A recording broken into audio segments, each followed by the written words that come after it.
ઓમ ગંગણપતે નમો નમઃ. નમસ્કાર મિત્રો, સુખ કરતા ચેનલમાં આપ સૌનું હાર્દિક સ્વાગત છે. મિત્રો, આપણે સાંભળી રહ્યા છે પુરુષોત્તમ માસની પવિત્ર કથાઓ. આજના વિડીયોમાં આપણે સાંભળીશું દ્રૌપદીના પૂર્વજન્મની કથા. તો ચાલો, કથાનું શીર્ષક છે દ્રૌપદીનો પૂર્વજન્મ. પુરાણા યુગમાં મેઘા નામની એક બાલ તપસ્વીની થઈ ગઈ. તે બહુ જ રૂપાળી હતી. તેના પિતા ઋષિ હોવા ઉપરાંત ત્યાગી તપસ્વી હતા.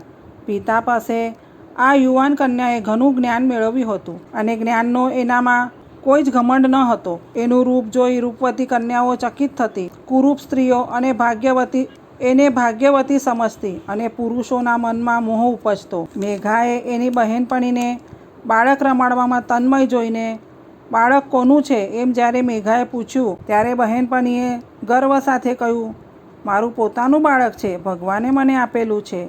આટલું બોલતામાં તો તેને પોતાના બાળકને 3 ચૂમીઓ લીધી. આ દ્રશ્ય મેઘાને બહુ ગમ્યું.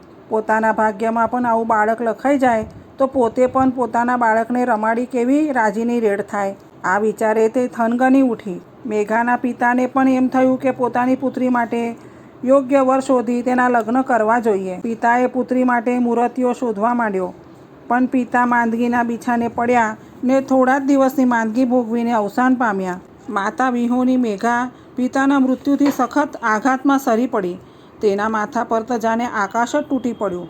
તેનું હૈયાફાટ રુદન જોઈ ઋષિમુનિઓના હૃદય લાગણીવશ થયા, પણ તેમની પાસે મેઘાના પિતાને જીવતા કરવાની કોઈ શક્તિ ન હતી. જીવ વગરના શરીરને અગ્નિદાહનો સંસ્કાર તો કરવો જ પડે. ઉત્તર પ્રદેશમાં આ રિવાજનું બહુ જ મહત્વ હતું. મેઘા પણ રિવાજની મહત્તા જાણતી હતી, પણ છતાંય પિતાના અવસાનથી તે એટલી બધી લાગણીવશ થઈ ગઈ હતી કે પિતાના દેહને બાજીને આક્રંદ કરવા લાગી. આ સમયે અગાઉ દક્ષ પ્રજાપતિની કન્યા સતીના નિર્જીવ દેહને ઉચકીને લાગણીવશ થયેલા ભગવાન રુદ્રે ભય પ્રગટ કરનારું તાંડવ નૃત્ય આરંભેલું.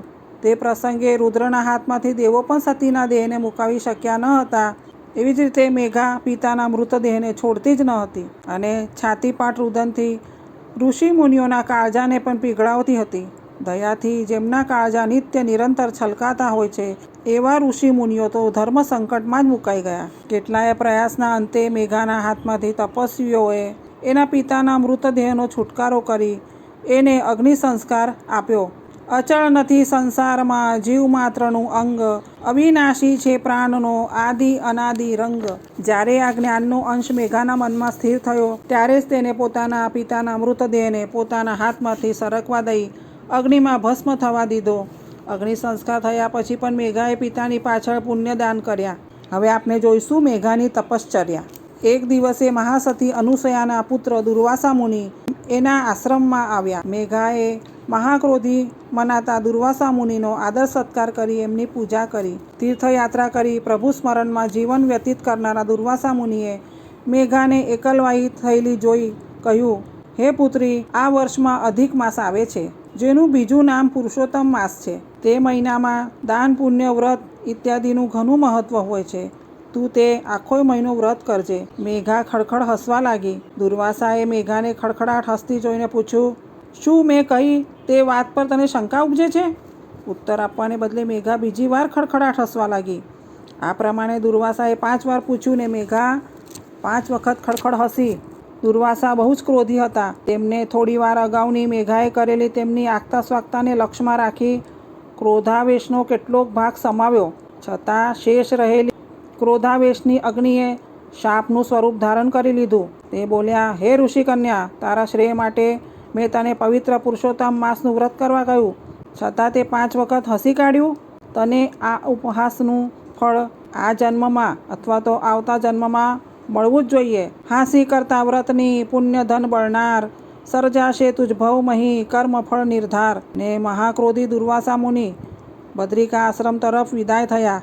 દુર્વાસા મુનિ ગયા પછી મેઘાને પોતાની ભૂલ સમજાઈ. પછી તેને પુષ્કળ વિચાર કર્યો. એના તપ વિશે પણ વિચાર્યું. કેટલાક વિચારો પછી એને એનો જ અંતરાત્મા કહેવા લાગ્યો, હે મેઘા, દુર્વાસા મુનિના તપોબળથી અન્ય કોઈ મુનિવરનું તપોબળ તેજસ્વી લેખાયું જ નથી. તે વિચાર કર્યા વિના મુનિશ્રેષ્ઠની સલાહની અવગણના કરી છે. હવે તને જે કડવું ફળ મળનાર છે તે ફળની કડવાશ જતી રહે તે માટે પાર્વતીપતિ શિવની આરાધના શરૂ કર. ને મેઘાએ પોતાના અંતરાત્માની આજ્ઞા પ્રમાણે ભગવાન શિવની આરાધના શરૂ કરી. મિત્રો, હવે પછી જોઈશું મેઘાની શિવ આરાધના. એક તો જંગલમાં એનો આશ્રમમાં મેઘા એકલી. મધ્યાહ્નના આકરા તડકામાં મેઘાએ ભગવાન શિવનું ઉગ્ર તપ આરંભ્યું. એ તપ જાણે ઓછું હોય તેમ પંચાગ્નિની ધૂણી જગાવી.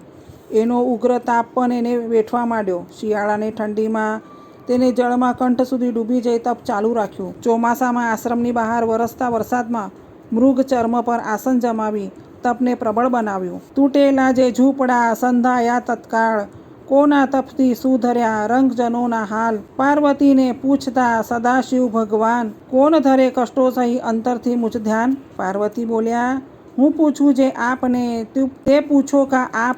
કામ્યકવનમાં હે પ્રભુ જપતી બાલા જાપ. ભર વરસાદે ઝૂંપડા રહી સમારી કોઈ, હર્ષ મને બહુ થાય છે તપસ્વીની જોઈ. મેઘાએ શિવ પાર્વતીની પ્રસન્નતાનો નાદ સાંભળ્યો. ધોધમાર વરસાદમાં તૂટી પડેલા ઝૂંપડા પુનઃ બંધાવા માંડ્યા. ઋષિકન્યા મેઘાએ પહાડ પર પ્રગટ થયેલા શિવ પાર્વતી જોઈ નમન કર્યું. ભગવાન ભગવતીએ પૂછ્યું, ઋષિપુત્રી વર માંગ, તારે શું જોઈએ છે? મેઘાએ મસ્તક નમેલું રાખી યાચના કરી, હે મહામાયા, હે મહાદેવ, લોકોની સેવા કરે, સત્યને વિજય બનાવવાના બાહુબળનો યત્ન કરે, પાપીઓ સામે ધનુષ્ય ટંકાર કરે, ધર્મક્ષેત્રે સ્વતંત્ર કીર્તિની અપેક્ષા રાખ્યા વિના ખડગ લઈ ઘૂમે અને ભાવના ભેદ ઉકેલવાની ઉપાધિ કર્યા વિના પરમેશ્વરે સ્થાપેલા ન્યાયનું રક્ષણ કરવા યુદ્ધમાં ઝંપલાવે એવો મહાસંઘર્ષ કર્મવીર, ધર્મવીર, માતૃભક્ત, સ્વજન ભક્ત પતિ મને પ્રાપ્ત થાય એવા આશીર્વાદ આપો. ભગવાન અને ભગવતી બોલ્યા, હે ઋષિકન્યા, તને નરશ્રેષ્ઠ પતિ પ્રાપ્ત થશે, પણ તે જુદા જુદા 5 સામર્થ્યોનું સ્વામિત્વ માગ્યું છે, એથી તને 5 પતિ પ્રાપ્ત થશે.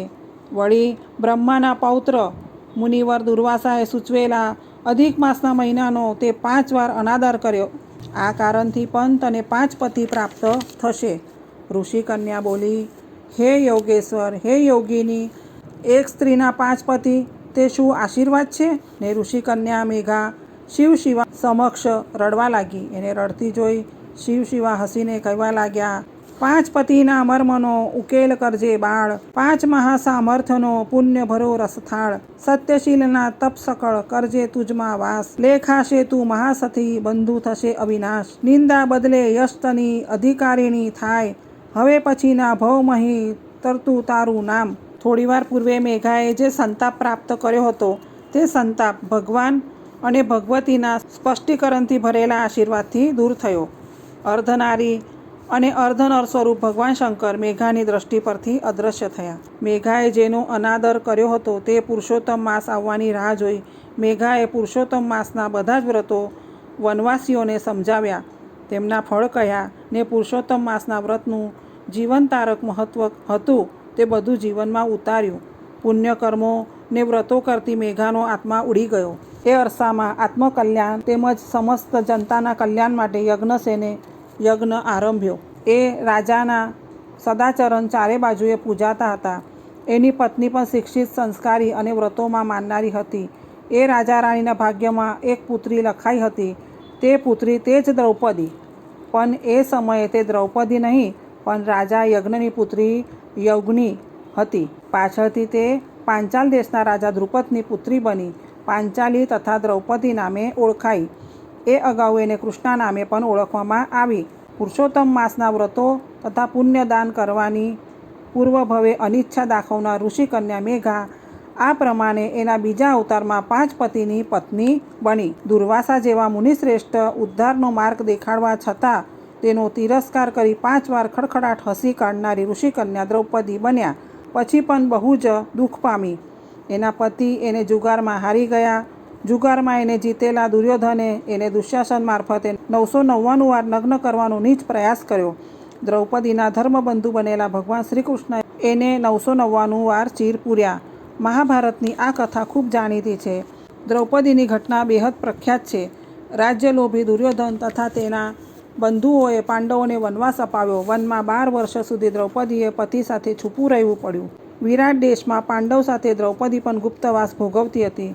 સંસ્કૃતમાં નારકડીને સૌરંધ્રી કહેવામાં આવે છે. દ્રૌપદીએ વિરાટ રાજાની રાણીના અંતપુરમાં સૌરંદ્રી તરીકે સેવા કરવા માંડી. વિરાટ રાજાના શાળા કીચકની આંખે ચડી. કીચકે એને ખૂબ સંતાપી. આખરે દ્રૌપદીએ ભીમને પોતાનું દુઃખ કહ્યું ને ભીમે કીચકને મારી નાખ્યો. કેટલાય દુઃખો વેઠીને પાંડવો સાથે તે હસ્તિનાપુરમાં પાછી ફરી. પાંડવો અને કૌરવો વચ્ચે લડાઈ થઈ. દ્રૌપદીના 5 પુત્રોને દ્રોણાચાર્યના પુત્ર અશ્વસ્થામાએ મારી નાખ્યા. ભીમે દુશ્શાસન અને દુર્યોધનને ઠાર માર્યા. ભયંકર યુદ્ધમાં પાંડવો જીત્યા. દ્રૌપદી હસ્તિનાપુરની રાણી બની. પણ ભાઈ ભાઈની વચ્ચે જે હત્યા થઈ હતી તેનો સંતાપ અગ્નિ દ્રૌપદી તથા તેના પતિના કાળજાને બાળ્યા જ કરતો હતો. આખરે પતિ સાથે દ્રૌપદી તેમના પિતૃલોક તરફ જતા હિમાલયમાં સમાઈ ગઈ. વચનો ઋષિ મુનિઓ તના સત્ય જળે ભરપૂર. ઉથાપે જે માનવી એનાથી સુખ દૂર. ભૂલવાથી જે ભર્યો ભવરન ભારો ભાર. પણ ભૂલ સુધારે માનવી તારી જાય તે સંસાર. નર નારીના વ્રતોમાં ભર્ય પુણ્ય ને દાન. આદર કરજો બહેન સૌ પુરુષોત્તમ કથા 5મી. તો મિત્રો, આ હતી દ્રૌપદીના પૂર્વજન્મની કથા. એ પછીના ભાગમાં આપણે સાંભળીશું બિચારી નણંદની કથા. જો આપ સૌને અમારો આ વિડીયો પસંદ આવ્યો હોય તો પ્લીઝ લાઇક, શેર અને સબસ્ક્રાઈબ જરૂર કરજો. અને હા, કમેન્ટ કરવાનું ભૂલશો નહીં. પુરુષોત્તમાય નમઃ.